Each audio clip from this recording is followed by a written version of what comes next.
Hello, everyone, and welcome to the Very Reasonable Pilots podcast. I'm your host, Charles Long. With me, as always, is my co-host, editor, producer, co-pilot, and gunner, Jacob Gloth. How are you doing today, Jacob? I am good. How are you, Charles? I'm good. I've got a TV show ready to pitch. It's a TV show. It's about a bear who learns every language in the world all at once, but he's also transported to Mars, so it's not helpful at all because he doesn't know Martian. But he knows Spanish and Portuguese and Russian and English and French. That's cool that he's on Mars so that he can hang out with my characters in my sitcom because it's my week to pitch. Oh, okay. Because they're also on Mars, ironically enough. I didn't even know that, folks. That was just a happy coincidence. Yeah. I was scared for a moment because I don't know if that's actually a show you have. It's not. Or, okay. It could have been. So, yeah. I would believe it. I want to make it some would probably go in a direction that made sense, I assume. But I'd believe it. Yeah, and then the bear is transported from Mars into the future of Earth, where he lives underwater and goes to high school with a bunch of dolphins. Oh my god. Everything always goes back to Dolphin High School. Yeah, it's like the linchpin of our cinematic universe. Oh my god. Anyway, in my show, I guess I could describe it as a Martian post-apocalypse sitcom. Okay. Though the post-apocalypse part doesn't really come into play until season 2. Okay. So it's a world where the space race never ended and the USSR never fell. So it takes place in July 5th of 2080, and humanity is sending colony ships to Mars, but we're following two in particular, who one is the NATO settlers, so North Atlantic Trade Agreement. You know, you got like England, USA, West Germany, Australia. It's about and let me clarify: West and East Germany are still. So they're still separated. So there's no Germany. So we got West Germany on this within this ship, and then we've got the Warsaw Pact settlers, or the USSR people, as well. So this is a sitcom about them landing on Mars and interacting in their small little part of Mars that they're supposed to be colonizing, but they're not really, colony people. Like they didn't send. Because these are two Cold War governments, they're not going to send actual settlers. So they sent, military people to spies. shoot the other people. They don't care about actually colonizing Mars. They just want to kill the Americans or kill the Russians that are there. Yeah. They didn't send any farmers. They just sent like soldiers and spies and shit. Essentially. Yeah. I'm going to run through the characters. Okay. So we've got on the NATO side, the leader, her name is Faye Holden. She's American. She's the captain of the NATO forces. She's in her late 40s, and she's like a typical Air Force general kind of person. She, has an eye patch. She has a military cap. She's like what you'd think of if this was a film, and they're picking like who's going to be the military person. This is what they'd wear. Like Angelina Jolie in that one movie with Jude Law. Yes, even though I have no idea what movie you're talking about. Captain something of Tomorrow. What's that movie called? No idea. Ah, fuck. Okay. She got, jacket with a bunch of medals on it, always smoking a cigar, very gung-ho, and wants to kill them all kind of soldier. She was deemed too dangerous and violent for normal service. And, so that's why she was sent to Mars. Because they're like, okay, well, we got to get rid of this crazy lady. Let's send her to Mars. The solution to every problem is to blow it up with her. Yeah. She grew up with 4 brothers and was kicked out of the academy at 18 for beating up a professor. Very dramatic and theatrical with her speech, and often talks in third person. Okay. What'd she beat up her professor for? Was it like a cool reason? Or was it like a... when I wrote this down, I had a reason, and I was like, I'll remember that, and I didn't remember it. Is it like she was ordered to fire on civilians, or was like she was ordered not to fire on civilians, and she was like, no way, I'm gonna fire on these civilians, and then she beat up the captain? Don't know. I think it'd be funny if she was ordered not to fire on civilians. Beat up her captain? She beat up her captain because because he told her, don't commit any war crimes. And the movie I was talking about was Sky Captain and the World of Tomorrow. Angelina Jolie is in it. She has an eye patch, and she's like an Air Force leader. So yeah, we get Angelina Jolie to play Faye Holden. We'll get Angelina Jolie and all of her kids. How many kids do you have? Like 18? Get all of her kids. No, I don't have 18 characters, but sure. They'll all die at the beginning. They'll be the civilians she's ordered not to fire on. God. All right, so Angelina Jolie plays Faye, our gung-ho American captain woman. Yeah. Then we have Pierre-Emerick Macron, who is French, obviously. We call him PE for short. So he's French. He's a sniper. His problem is he doesn't speak a lot of English. He speaks very little English with a very thick French accent, and doesn't seem to like anyone. Doesn't like one character in particular, even though he always hangs out with this character, and they're sort of like buddies, even though they hate each other. And that is William Blake Kitchener, or Kitsch for short. Kitsch, I don't know if you know that word. It's a German word that's used in English as well. That's used to describe art, and it's oh yeah. When you say art's kitsch, it means like it sucks hip. Basically. Oh, no, it means it sucks. I thought it meant it was like hip, but disposable. It's like all surface value. Like there's no deep meaning to it. It's all just surface, which kind of describes the guy. So he's seemingly dashing and helpful, but in reality quite useless. The reason he is on the mission is because his dad is an MP in the UK, and he wanted to be on the mission, so that's why he got on. Yeah. He has a degree in art history, normal history, communications, and French. So he can speak to Macron, but he was shit at French, so he doesn't speak very much French. So he's kind of why they're friends, is because they can speak the most to each other. But they don't like each other. It's That's like fun. a mix of like French English.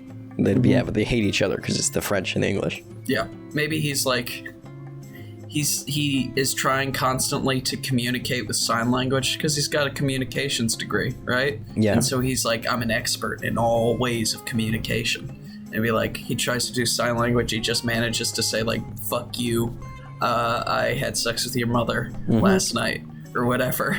Yeah. And then, gets into a fight. That'd be fun. Yeah, I like to think him and PE have a very strained relationship, but they're close, obviously, because Kitsch is the only person that PE can talk to.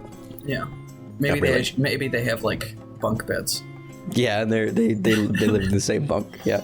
Yeah. That makes sense because they're the two males on the crew, so they would have like the male dorm, and then the female dorm would be Faye Holden and my other character, Teresa Kochner-Wagner. Kochner-Wagner has a hyphen in it. That's her last name.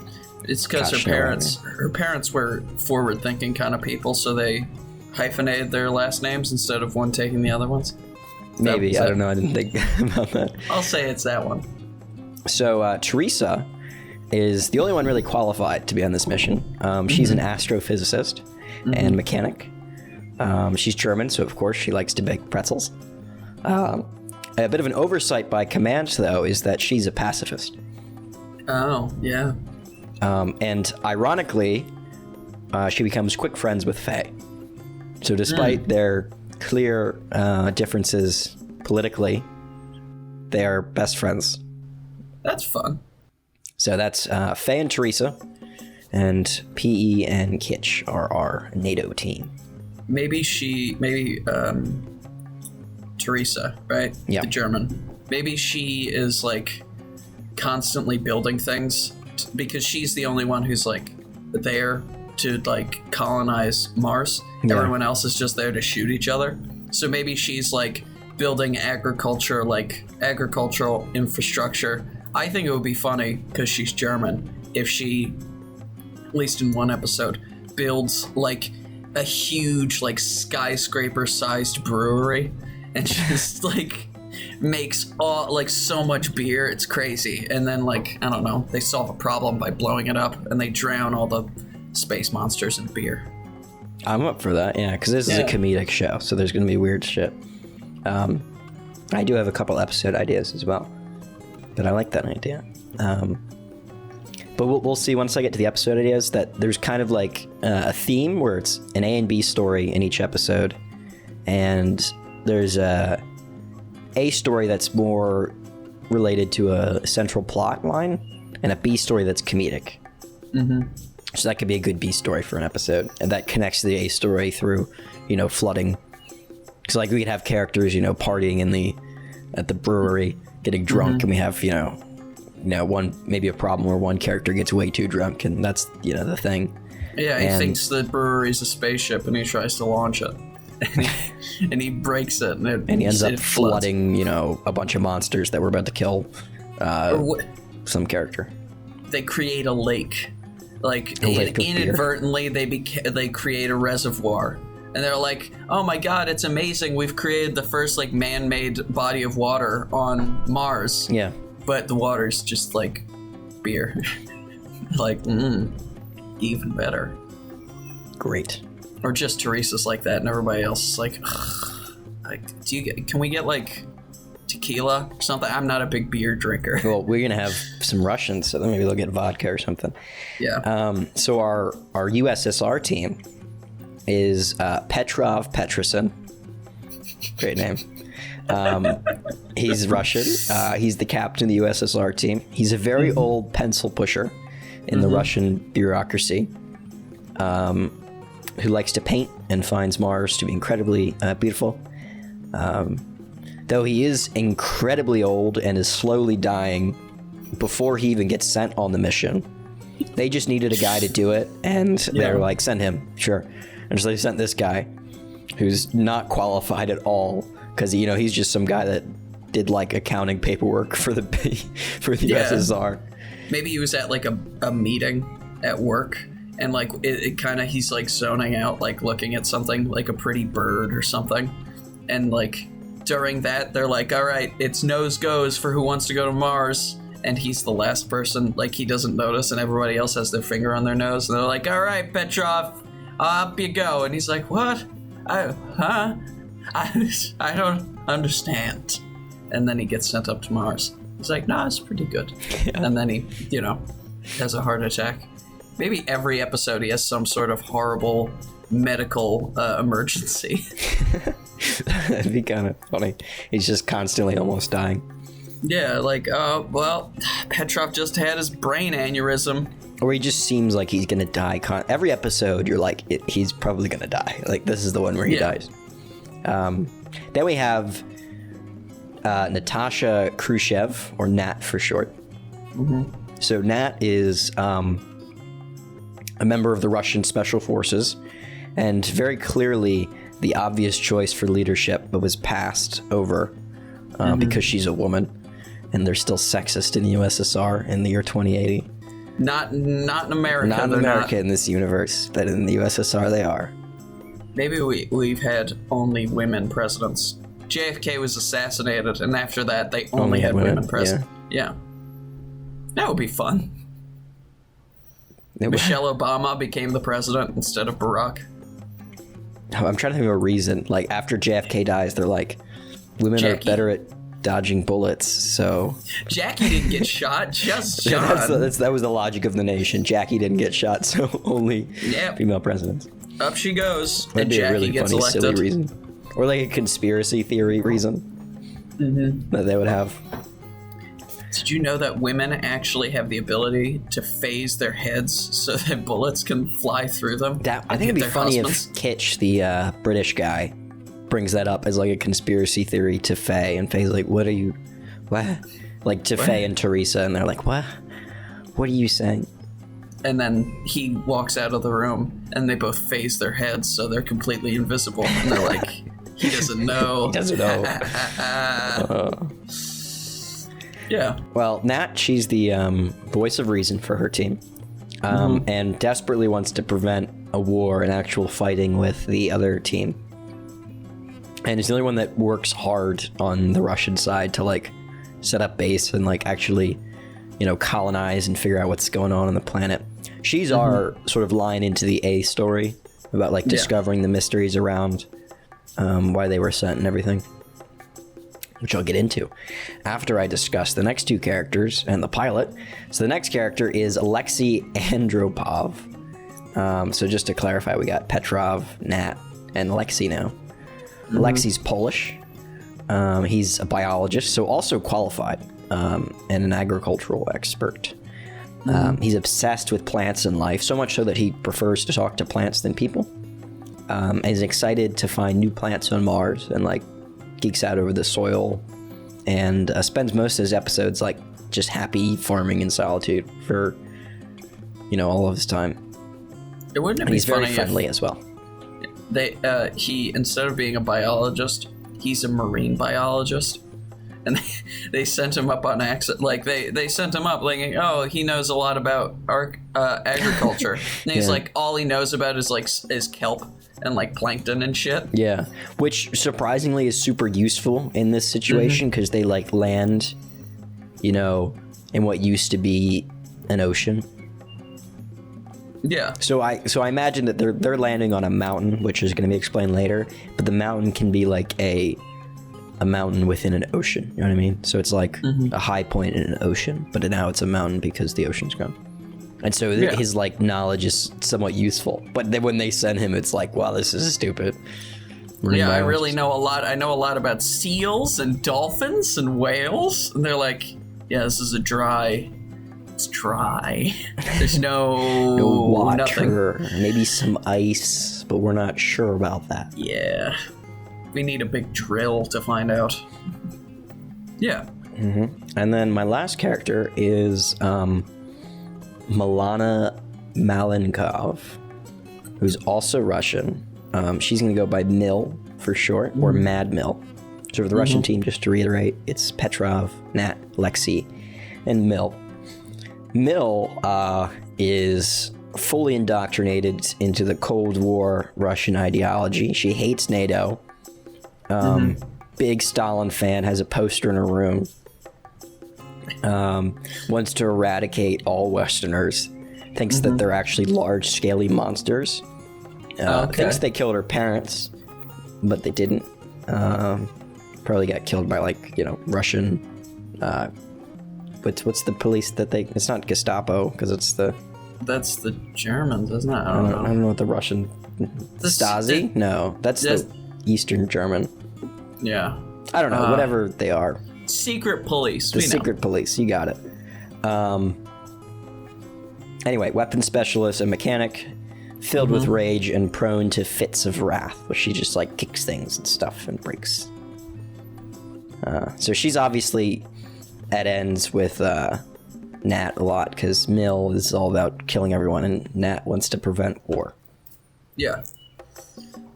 Maybe. We have like a scene, the introducing her scene. You know how it's like a trope? 1980s movies, it's a trope for girls to like kiss posters, like practice kissing. So she gonna kiss the Stalin poster every morning or something? Yeah, I think it would be funny if we had her like, maybe not the first scene we show her in, but like in her room, and it's just like decorated, but like a teenage girl's room, but instead of like boy bands and stuff, it's like leaders of the USSR. Yeah, and she's like practicing kissing on a picture of Stalin or whatever. Yeah, but she's like tough though. She wakes up every morning to like the USSR anthem and starts doing push-ups, and like after every 10 she kisses the poster and then has like a little girly moment and then goes back to doing her push-ups. Yeah. The poster's on the ground, so as she lowers herself, she allows herself to kiss the poster of Stalin. That would be hilarious, actually. Every push-up, she kisses the poster. Yeah. All right. The pilot. Are you confused by our characters? Do you need to... I think one thing that we could add, magical talking bear that knows every language on Earth. Okay. So the two crews, they land on Mars, almost directly next to each other. So, or directly next to each other is what I meant to say. They like so close that the ships like squeak metal as they land. Oh. So it's like unbelievably close, and this is clearly a huge error on behalf of both governments to put them so close to each other. They get off and they start yelling at each other. Initially, like, Nat is somewhat in control, and so is Teresa, who's like trying to calm them down. You know, the two like level-headed people on the two sides, and that doesn't work. And so Faye, the gung-ho person on the NATO side, and Mill, the gung-ho person on the USSR side, start like a mini war of escalation of pulling out different weapons. So we'll see like Faye pull out like a knife, and then Mill pulls out like a pistol, and then it's like a machine gun, and then it's like a big bazooka, and it goes up to the point where Mill pulls out a thermonuclear weapon, to which Faye responds with a fusion bomb that she has in her backpack, and it's like, okay, this is way too much, and Nat's like, we gotta spread out. We just got here. We're not blowing this place up already. Like, the bomb is like could take out like the entire half side of this entire like hemisphere of Mars. And they're like, okay, we need to spread out. And so they land on halfway up a mountain. And so they go to different sides of the mountain. So we got one team on the east side of the mountain, obviously the Russians, and the west side of the mountain is the NATO people. I'm imagining it's like there are two cars that are parked too close together, right? That's how the pods that they land in are. It's just like, and it starts out like, you're over the line, what the fuck, bro, come on. There are other people trying to, like, how am I gonna open my door? I can't even get in. And, Yeah, that'd be fun. Like, they can't open the door all the way to one of the spaceships because... Yeah. And there's, like, a little bit of a language barrier, but then they start, like, pulling out weapons. And everybody else is just watching as these two lunatics start, like, trying to kill each other. They're like... with just crazy weapons, like pulling out nuclear weapons in this. Yeah, and it's like 2080, so maybe it's like they've got like laser fucking powered things and shit like that. That's why I came up with the fusion bomb, which is something we don't have yet. Okay, so NATO goes and they set up their camp and they're getting to know each other. Kitch and PE clearly hate each other, but they're starting to hang out. Wagner and Faye become close friends because they think that the French and Brits are weird. That's how they bond over, is they're like, all French people and British people are just really weird. Don't you agree? Yeah. They're just like... smelly, just don't gross. like them. So, the German and they get really American. xenophobic. Okay, not like... They just think they're weird. Yeah. The USSR, so Petrov immediately disappears into a quiet room and begins painting. I imagine he talks really slow, like, have you seen Zootopia? You know the sloth? Yeah. So he talks like that. He talks like this, you mean? Yes. That's good. what I mean. Anyway. Riveting so, listening. Yeah. No, everyone left at that point.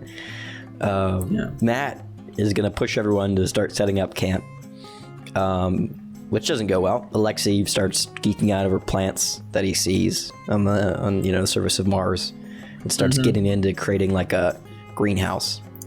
And Mill wants to go and kill the NATO people, so she starts setting up like rigorous defenses, like barbed wire and sandbags and stuff like that.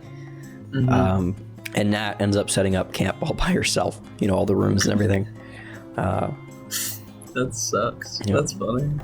So that's the first episode. Yeah. I imagine, as I said earlier, each episode is an A and B story, B being the funny part, A being a more serious thing. And I've got 2 episode ideas for you, and then a sort of season plot line. So I've got episode titled The Summit. The A story is going to be about Nat, who explores the area around the mountain and finds old signs of settlement. So like, destroyed buildings and things like that. But clearly human stuff. And the B story is going to be about Mill and Faye, who each day they climb the mountain and plant a flag and knock the other person's flag over. So, and it just escalates to... like booby traps and, well, initially it's just them going earlier and earlier and earlier to be the first one that puts it up or to, knock the other person's thing up. And then there's booby traps, yeah. So, like, There's like crazy bombs and like barbed wire, and each morning, instead of like a leisurely hike up, it's like Mills going through like the barbed wire that Faye set up, and like you know, dodging bombs and explosions and all that stuff. And it becomes like a DMZ zone kind of. Yeah. Except, you know, there's danger, people going through it. So yeah. But it's funny. It is fun. It's hilarious. I'm imagining it's all silent. It's like a silent movie, but it's a B story for a TV show. It's like spy versus spy, and they're just trying to kill each other in very passive-aggressive ways. But not directly. You know, it's only the defenses, because they can't shoot each other because it's still a Cold War, you know? Yeah. So it's all indirect fighting. And sort of the climax is that eventually they draw like a line, you know, and they set up their two sides. And Faye has her side and of the top of the mountain, of the pinnacle, and Mill has her side. And they set up like crazy defenses on their two sides. And throughout the show, you can see that they keep raising their flags higher than the other person's, so that their side of the mountain is higher, like, you know, putting sandbags under it or building buildings, so that it keeps getting higher and higher. So that becomes sort of like a sub story that's, you know, goes throughout the season. We could just have it like in the background. We'll have like different shots where they don't even talk about it. Yeah. But you'll just see in the background there's like a mountain, and it's just got two really, really long poles going off the top of it. Like, oh, okay. You know? Maybe when they leave the planet later, you can sort of, like in the background when they're leaving, you can see the flag poles going out of the planet's atmosphere. And they like make sure that one of them, who's the pilot with the one eye? What's her name? Faye. Faye. Like Faye, as they're leaving, you know, she's the last person to leave, and she like knocks Mill's flag just like off as she's going away. It's like, yes. Yeah, and Mill's like, what was that? She's like, oh, I don't know nothing. Don't worry about it. All right, the second episode that I wrote is Cluevine, where the A story is Kitsch and PE are told by Faye to guard the perimeter. And of course they start slacking off, and they stumble into a cave filled with dead soldiers wearing like old NATO and USSR uniforms. They escape. I don't really realize that the uniforms are like that. That's more of something for the viewer. And they think it's an old Martian burial ground, and they're both really superstitious, and they're like, we can't talk about this again. Like, this is crazy. Like, this cave. It's like sort of like Scooby-Doo horror thing. They're gonna like be running through this cave, freaking out at every little thing. It's like Scooby and Shaggy. Maybe we have the corpses of the like soldiers strung up or like put out, and they're in really like not indecent. They're not in a very respectful way. Yeah. You know, like the corpses are in such a way that's like, that's silly. And you know, these two idiots have to convince themselves that this is a burial ground. They're like, that corpse is, you know, structured in a way that looks like it's getting bummed by that other corpse. Nah, it's probably an ancient Martian, thing. Why is this guy ID say John Smith from New Jersey? Now it's a Martian tombstone. Yeah, they're like, oh my god, it's crazy how the Martians have the same things as us. But they're scared the whole time. There's some old munitions down there that blow up when they're near them, so they're like freaking out. So yeah, they're stupid, but you can excuse their stupidity partly because it's scary because there's bombs and stuff down there. Yeah. The B story is Wagner sets up a German bakery on the mountain near the top with wheat supplied by Alexi. So her and Alexi become friends. Alexi being the Polish botanist, and she being German, so obviously she has to know how to make pretzels. And he creates like some sort of Martian wheat, and so they have like amazing pretzels that you can get. Ooh. The only problem is they don't have salt.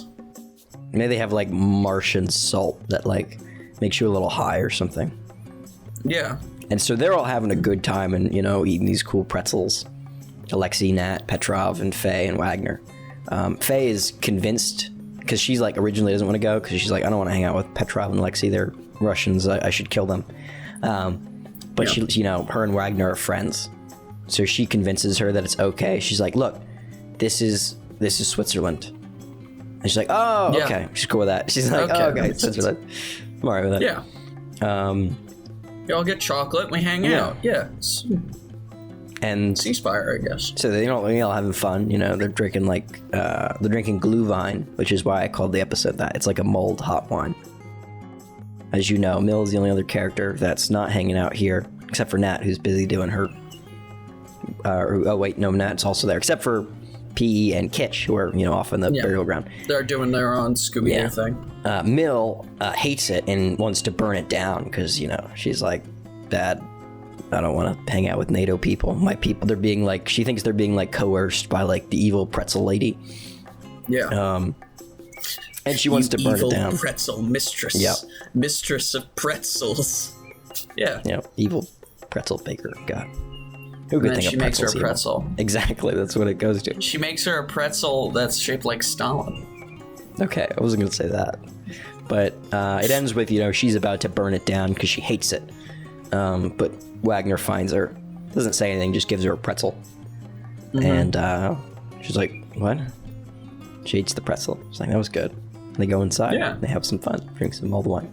And maybe the episode ends, both the stories come together. They're all like, they've all made friends and they're eating pretzels and drinking. And they're hanging out outside of the pretzel factory. And, they all like are outside for whatever reason. And then one of the munitions down in the caves underneath the mountain explodes and swallows the entire pretzel factory whole. So it's As just they completely walk out gone. or something. Yeah. And they're like, what the? Isn't it just a pretzel? Where'd that go?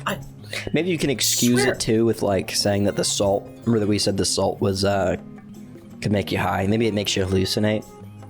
And so they all just pass it off as a hallucination. Mm-hmm. And whenever PE and Kitsch try to bring out the burial ground, they're always like, they were high too. They were high. Pretzel high. All right, so season 1. I have some episode ideas. Okay. I want to throw some episode ideas at you. Okay. These are mostly like B stories because I have like a few ideas for funny things. Maybe one episode we have Mill and Nat, right? Yes. They're they start like getting mad at each other, and they build increasingly like destructive means. It's kind of like the same escalation of war. Nat is the Russian. Mill is also Russian. So you're talking about Mill and Faye. So Faye is Faye. Angelina Jolie eye patch wearing gung ho lady on the American side. Yeah.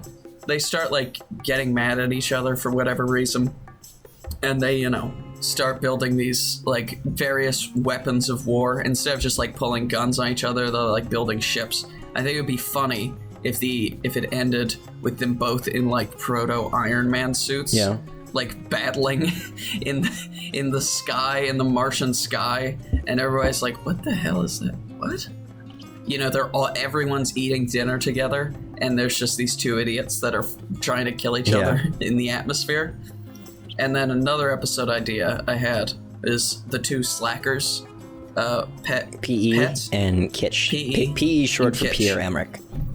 Okay. PE and Kitsch are like, we're gonna go into the botanist's greenhouse, and they like plant a little bit of weed, and they just start growing weed on Mars.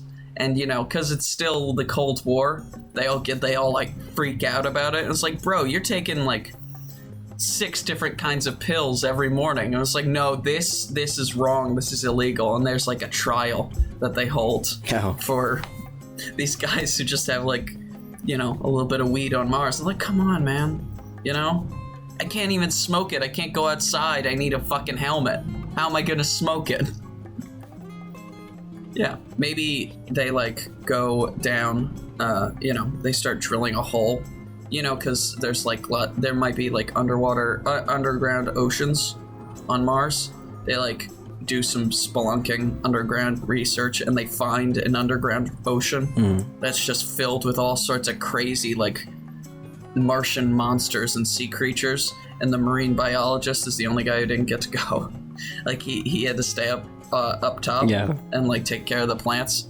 And maybe you could, for the A story, they find like an old, you know, USSR submarine in this underground ocean. Because I don't know what the resolution of that plot is, but we're finding all sorts of weird old world stuff. They find an old submarine in the water, and maybe they find like this guy who's been living in this Russian submarine for the last however many years alone, you know, eating the rations, and he's just gone crazy.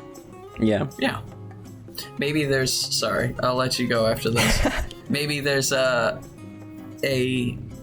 it's not ever talked about, but there's like an African settlement on the other side of the planet. Yeah. That's just like completely been terraformed. So it's like this beautiful utopia. Maybe they got like a dome or something. Yeah, like food and water and like medicine for everybody. You know, it's a perfect city, and these just two gangs of idiots are just trying to kill each other for no reason. Not actually settle or anything. Yeah. Well, that works actually, because we gotta expose a bit in the next part. Season 1 ends with Petrov dying, and Nat going into his quarters and finding a bunch of notes that detail their mission there, which there isn't one. So she goes in there thinking like, oh, I gotta find the mission briefing so I can, you know, get us back on task, because Petrov kind of sucked. And she mentions that to Petrov throughout the show, like, hey, what are we supposed to be doing now? And Petrov's like, oh, you know, blah, blah, blah, blah. I'm dying. Yeah, I'm an old man. And so Nat calls a meeting. I said at the bakery, but I guess we can't do that anymore because the bakery's gone. And somewhere, you know, maybe at the top of the mountain. They have like a conference, all right, with all NATO's side and the Russian side. And they all discuss it together. And they realize that the only reason they were there was as a political move. That's all it was. They didn't intend to settle Mars. They just wanted to... It's a Cold War. They got to have, you know, positions everywhere. And Mars is a position that they want. And so they find out that the government does this every once in a while. Because they looked into the past and they're like, you know, there's been other colony ships that have gone to Mars. Where are their missions? And that's when, you know, they look at the old burial ground and they see all this stuff. And all the evidence starts to connect. And they're like, okay, they've been sending people to Mars for years. And they just die out here killing each other.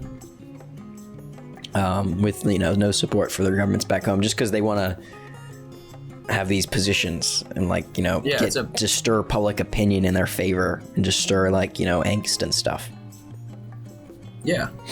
Maybe they do like a 1984 thing where, like, they will every couple of years announce, like, everybody get excited, we're doing a Mars, you know, mission. We're doing the first manned mission to Mars. And they're like, wasn't there a manned mission to Mars? No, there wasn't a manned mission to Mars years ago. They, like, remove all mention of it from every piece of public record. Yeah, that's it. I like that. That's good. Because then they could look into the past and, like, be like, oh, there actually was other missions. Yeah. And they're like, okay, we need to do something. Well, we could go home. We could go back and tell everyone. And they're like, yeah. And so they go to their ships and they're about to go back. And as they, like, getting into the ship, Nat looks over at Earth and is like, oh, I'm glad to be going back. And then she sees, like, smoke clouds all around it. And it's nuked. There's a whole nuclear war just at that moment, and the whole planet is destroyed. As they're, like, leaving the atmosphere, they just, no, like, they haven't even left the planet yet. She's getting onto the ship. And that's when she looks over at Earth and she sees it completely destroyed. And that's where season 1 ends. That's fun. I like that ending. I kind of think it'd be fun to end the whole show there. Not have a season 2. But I feel like I'm obligated to at least mention where season 2 would go. If I were writing it, and I think it'd be funny to just end it right there. End of the show. I agree. I think that would be a good idea if we were just like, yep, and then they all died. It's like, well, they're stuck on Mars now. Yep, everyone on Earth's dead. Yeah. But if they are stuck on Mars, you have to have, like, I don't know. If you want some hope, I wouldn't write this. But if, you know, they needed a line and the show is making a lot of money and they needed a plot line to go along, this is what they could do. So season 2 would be about them traveling Mars, looking for other groups. It's sort of like an Oregon Trail adventure across Mars with monsters and weird animals, and I think probably a cute pet so that we could market it for toys, like a nice plush toy. Yeah, so we find some like cute little Martian circle like blob thing that could be like a pet. We could call it Boop. Flurp works. Flurp. Everyone loves Flurp. Buy the Flurp plushies. Yeah, exactly.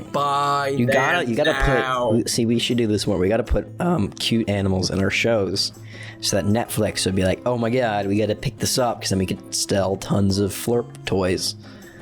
Yeah. So you saw Baby Yoda. You know how this shit works. Shit, you're right. If we had a Grogu, if we made ourselves a Grogu, but don't call it Grogu. Call it Baby Yoda. People like that name better. Do they not like the name Grogu? Baby Yoda is much more marketable. It is. It is much more marketable. All right. And then they'll find, towards the end, they'll find a NATO USSR Martian city where like all the, people have sort of converged. Because the other colonies, they found this out like right away. They're like, well, you didn't realize that? How long did you stay here and fight and bicker for? Wow, that's crazy. No, we immediately thought something was up. We thought something was up on the way over. Yeah. And it's sort of obvious that they're the least qualified of the crews that were sent to Mars. Yeah. As well. And so they get to the city, and it's like kind of a nice place. And they're told that like the only remaining Earth government is on the moon, and they're like, we got to go to the moon to get back at the people that destroyed the world because they're idiots, and they wanted to seem tough, so they fired nukes or something. And they want to capture them and bring them back for Martian justice. Martian law. So they would go to the moon, and they would, have a cool fight scene and stuff, and they would capture the leaders of the old world and bring them back and put them on trial and stuff. We do all sorts of like callbacks to the first season. So we get the Iron Man suit.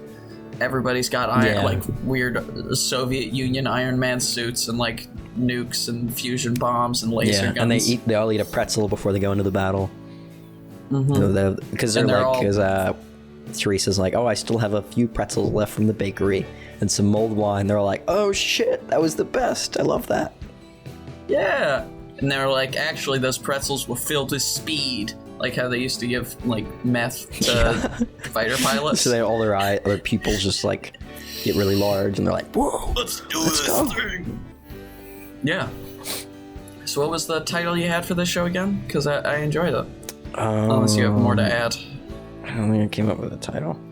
Okay, let's come up with the title right now. Martian. Another word that starts with an M. Martian Madness. Martian Madness. I kind of like that, Martian Madness. Yeah. It's a silly name, but, It is fun. It's silly. It's fun. All right, well, I enjoyed that show. I would watch Martian Madness. I would at least watch the first season. Yeah, I think I'd end it there. It's probably better there. Yeah.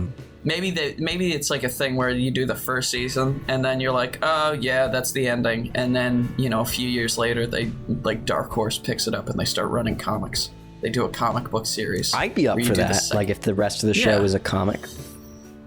Yeah, because then if like the people Firefly, that really need an ending that's more hopeful, we could have that. Yeah, for those nerds who need happy endings. Well, thank you all for listening to the Very Reasonable Pilots podcast. I've been your host. Charles Long with me as always has been my co-host, editor, producer, co-pilot, and gunner, Jacob Cloth. Yep. I'm here. Thank you for your pilot, Jacob, and the rest of the show that came along with the pilot. And if you like what you heard here and you want to hear more, give us a like, subscribe, follow, other things that mean that you'll give us attention, because that's all we need. We crave attention. Tell your family about us. Tell your family about the two men that live in your head and tell you about stories. And they'll enjoy it, I'm sure. They'll love to hear about it. All right. Goodbye. Bye.